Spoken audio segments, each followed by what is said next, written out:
the celebration of the 50th Kamahardikaan of our province, Tawi-Tawi, has been concluded.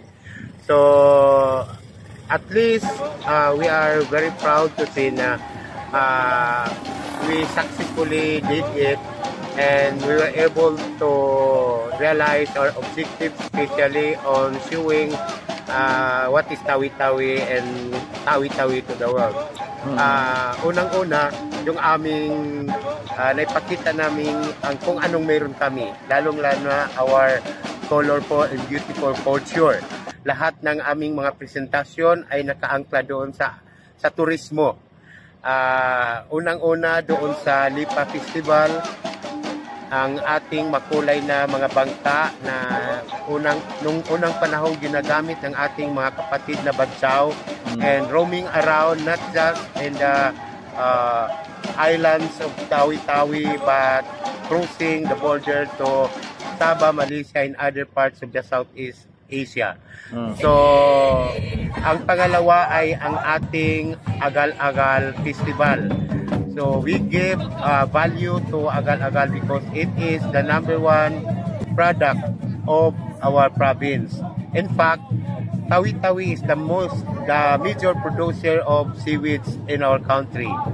So, pangatlo, ang ating tinatawag na Budyang Tawi-Tawi, kung saan ang ating mga naggagandahang dilag, native Tawi-Tawians, ay ating ipinakita sa pamamagitan ng kanilang pagsuot ng ating mga native attires and costumes.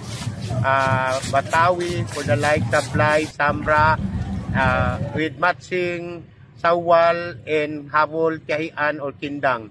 So, yun ay nagpapakita ng kung gaano kaganda ang ating mga kababaihan dito sa Tawi-Tawi, naaayon sa ating kultura.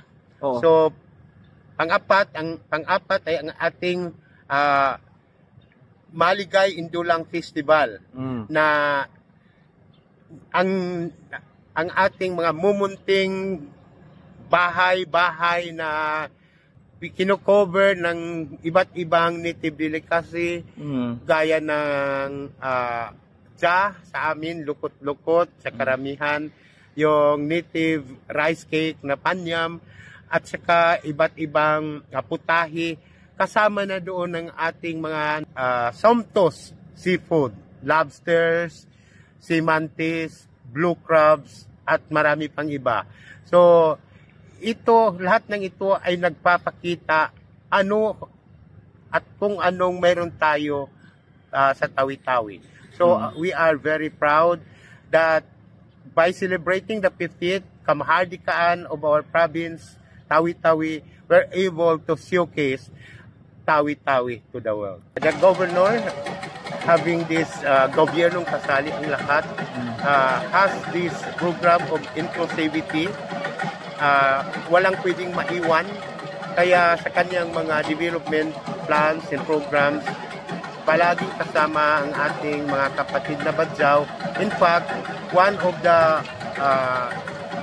the community being established now in the province of Tawi-Tawi is what we call Madinatul Badjao, sa municipality of Simonol, kung saan may mga subdivision, malaking subdivision na complete with their multipurpose building, with their masjids, with health centers, gymnasium, exclusively for the Badjao.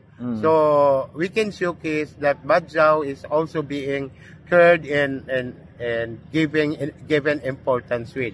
So tama si Sir Gob, dapat pantay-pantay ang lahat. Ni Tausugman, ni Badjao, ni Christian, ni Muslim, kailangan pantay-pantay. Sa totoo lang, ang ating mga kapatid na Badjao, they have already started having been integrated into the limelight of the society.